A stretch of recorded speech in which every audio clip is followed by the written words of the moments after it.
Matt Stoller with us of the newsletter called Big. Got to subscribe to that. It's really cool. It's the first thing I read when it comes in my inbox. It's called Big. And Matt Stoller says, no. This isn't a $2.2 trillion bailout. This is like a $6 trillion bailout or a $10 trillion bailout when you look at what big corporations who have made bad decisions get out of this bill. Now, small business is good, hospital is good, unemployment is good, checks to people, I'm for that, got to pay their rent, got to get through this, we're all in it together, I'm for all that stuff. But let's get to the big side of it from Mr. Big himself, Matt Stoller. Follow him on Twitter at Matt Stoller. Matt, thanks for being with us. Hey, thanks a lot. Matt, I love when you come on because this is such a unique, and I always have to say this for our new listeners that haven't heard you before. Matt and I have this unique relationship because we come together when it comes to Wall Street, Goldman Sachs, the gangster banksters, big corporations screwing us, big Wall Street. He's for Bernie Sanders, been there from the beginning. I'm for Trump, been there from the beginning. Both of us are nationalists. Both of us want to get our supply chain back from China. And both of us understand that Goldman Sachs gets up every day trying to screw everybody else. Now, Matt, tell us your thoughts on this bill. So basically this bill is, there's a bunch of things in the bill that are meant to address the pandemic. So there's money for states, there's money for hospitals, there's unemployment insurance, there's money for individuals, there's some money for small businesses. But then that's like about $1 trillion or $1.5 trillion, which is a lot of money, but the downturn is pretty significant too. So right. It's replacing a lost demand. But there's a number of other provisions that are not like kind of counted because there's weird accounting the way that they do it because they're loans and not specific grants. There's a $454 billion authorization for the Treasury to make loans or buy or invest in companies. It's a bailout fund, right? It's similar to what $454 billion bailout fund, but what that really understates how big it is. And this is Larry Kudlow a couple days ago was saying this. So the Federal Reserve, which can print an infinite amount of money, they actually can take that as a kind of capital base and lend an additional $4 trillion on top of that. So this is like a $4.5 trillion cheap credit for big business and Wall Street. And that's all basically at the discretion of Steve Mnuchin. That's a $4.5 trillion lending fund to the biggest businesses in Wall Street in our economy. And then there are other pieces like the bill actually guarantees risky bank debt. So Citibank, which has really risky balance sheet right now, they have their bank debt guaranteed. And you could see in the stock market, the credit markets, there were really significant changes in what are called spreads, so basically the price of bonds. And a bunch of people made a lot of money in the last couple of days because they probably knew that how this bill was being organized. So that's another piece. That's probably I don't want to say a multi-trillion-dollar bailout because we don't know because you can't calculate these things. Then there are guarantees for what are called money market accounts, which are basically like unregulated bank deposits for corporations and they're money market accounts for super rich as well. They are it's if you want to get a little bit of extra yield, but you get out of the rules, the regulations. So they guaranteed that. That's another big subsidy. There's a bunch of like little candy handouts like that in there. Then there's money for Boeing and other defense contractors. Probably no strings attached. There's money for the airlines. There's money for cargo airlines. There's money for a whole bunch of industries. So that's what the bill is. It's basically going to enable because there's most small businesses, the money's not going to get out quickly. But for big businesses and Wall Street and private equity, it will get out quickly. So, there's going to be a lot of small and medium-sized businesses that are going to be distressed because they don't have cash flow, and they're going to sell out to companies that are like private equity or monopolies. They're going to sell out to them because they have to. And there's now $4 to $6 trillion of credit, cheap credit available to those large institutions. to buy that. So I suspect we're going to see a really significant wave of consolidation and the end of small business in America. Brilliant analysis. Walk me through an example so people can, because when you start talking about balance sheets and debt and trillions of dollars, some of our audience tunes out. Let's get to some real life potential examples of this.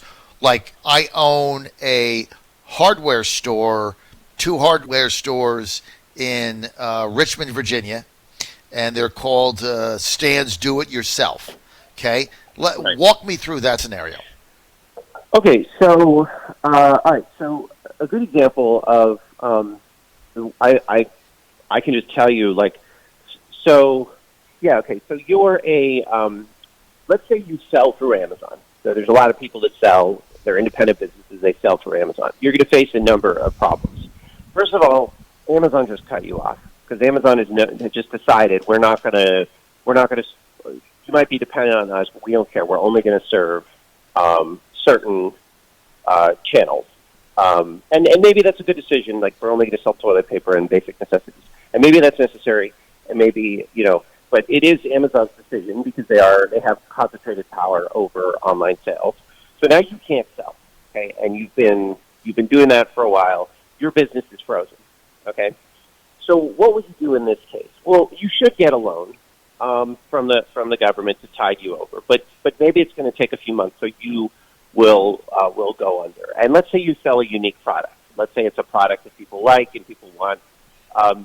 Well, all of a sudden, Amazon might come to you, or Walmart might come to you, or some company like that might come to you and say, "Hey, we want to buy out your product and your brand, and we'll give you $2,000, or we'll give you $5,000, something like that." And maybe you've been making $5,000 a month on it, but now you don't actually have any revenue coming in. You maybe you can't actually sell your product, and you can't really get a loan to tide you over because the SBA, which is the institution in the government that's going to do these loans, isn't really going to get spun up until probably June or something like that. So that would be an example. Your whole what you created and what you sell, you can't create. You can't sell that anymore. Your livelihood is gone. So you just sell it, and then they take it over, right? So basically, I'm Citibank, and I've got all this debt on my books, and I got a lot of ugly debt, right? It's ugly debt. Right. A lot of it is at risk, right? Of course, this debt goes under, that hits my balance sheet.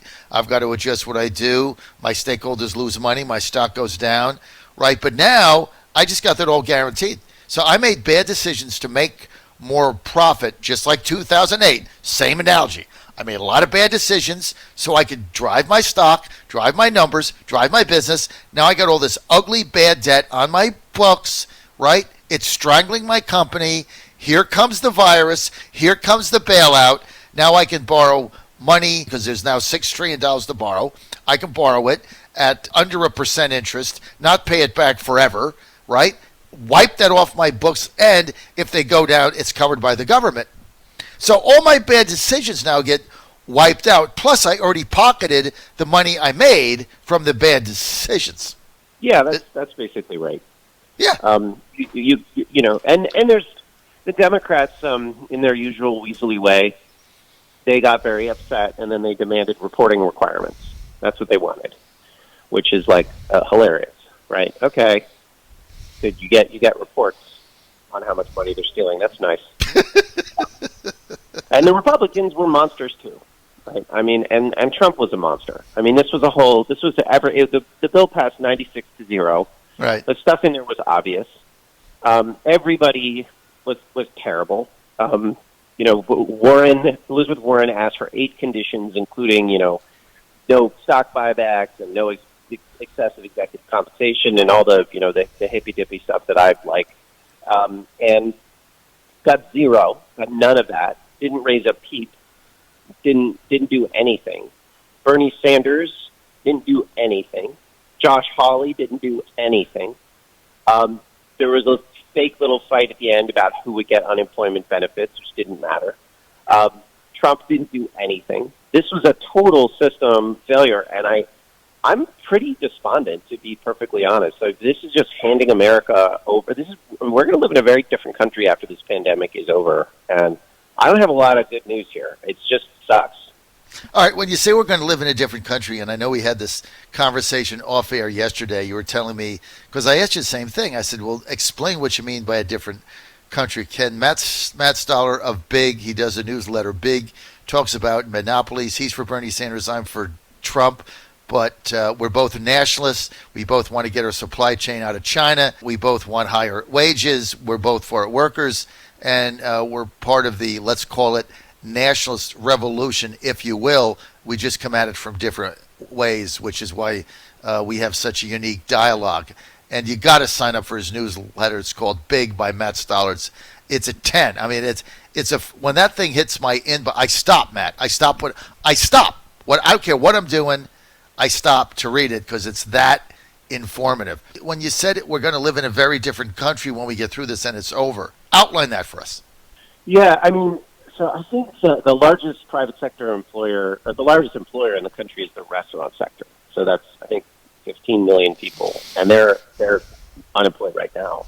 And I don't know how many of those restaurants are going to reopen, but we are a service economy mostly, and the service sector is, not all of it, but a lot of it is shut down.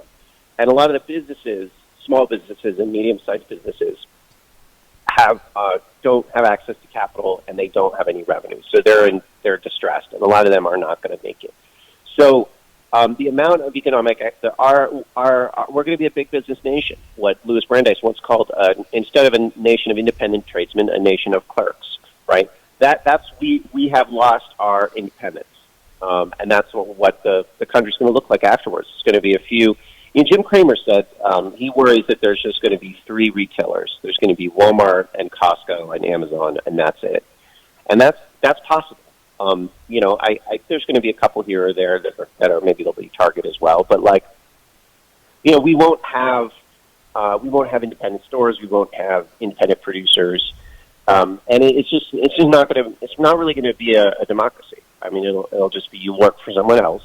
It will be very hard to do anything but what Jeff Bezos or the Walton family tells you. And if you're close to the Fed, to the Federal Reserve, if you can borrow from them, you can get rich. And if you're not, you can't.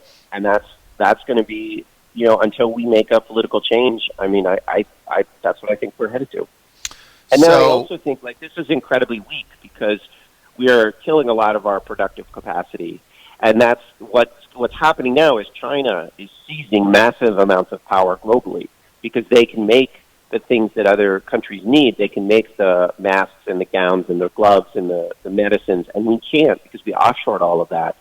And so America usually has traditionally played the coordinating function and the productive function in crises like this, and that's how we managed to stay powerful.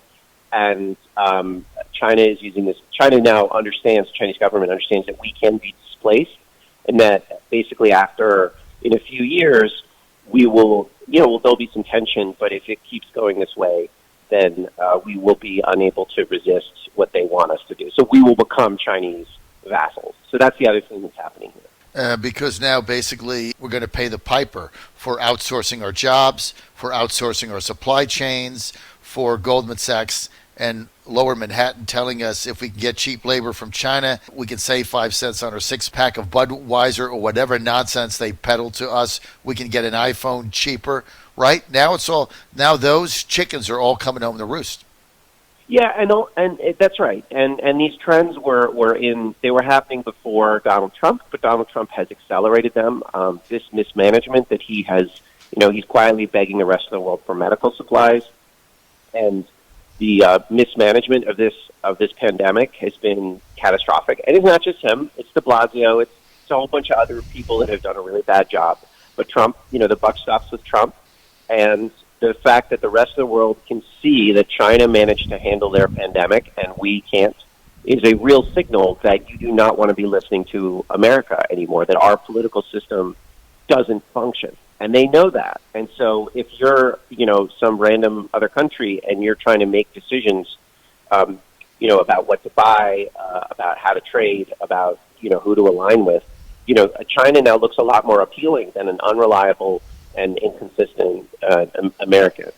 So you believe Matt Stoller, that the era of small business, based on this bailout bill, where big companies have access to $6 trillion in equity printed by the U.S. government at virtually no interest, in order to take that money and just buy up all the little companies, as we're evolving from this, no different than happened with the banking industry, right? Same thing. We gave all the money to the banks, right? I know you and I were predicted this was going to happen. They gave all the money to the big banks. And what did the banks do with the money? They purchased all the little local banks and community banks, consolidated power, raised rates. I mean, that's what they did. Screwed us again. So we got screwed 2 times. We got screwed when they foreclosed on our home, and then we got screwed when they took away our little bank, and we had to pay big fees with Wells Fargo or Wachovia or the 5 that remain. It's going to be the same thing now, only not with banks, but in retail.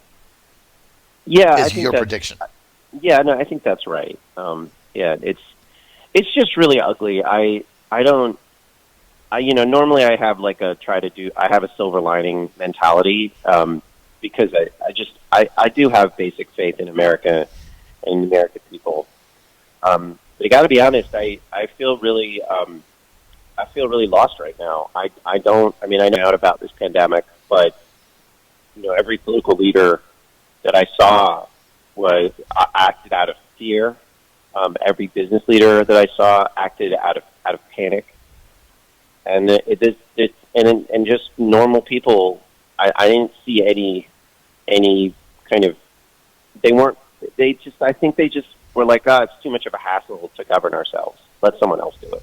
Mm-hmm. Right? I mean, that's what I saw over the last couple of days. Mm-hmm. And it's just been really sad, I think, that in a moment of panic, which is manageable. I mean, this is going to suck, but this isn't like unmanageable. Like, this isn't, World War II or anything. I mean, yeah, it's going to be bad, but like you can figure it out, right? People have faced adversity. Yeah, we're going to get through this, Matt. I mean, 60 days. I mean, it's going to be 60 days. We're going to get through it. People are going to get sick, and there's going to be deaths, and it's going to be ugly and painful.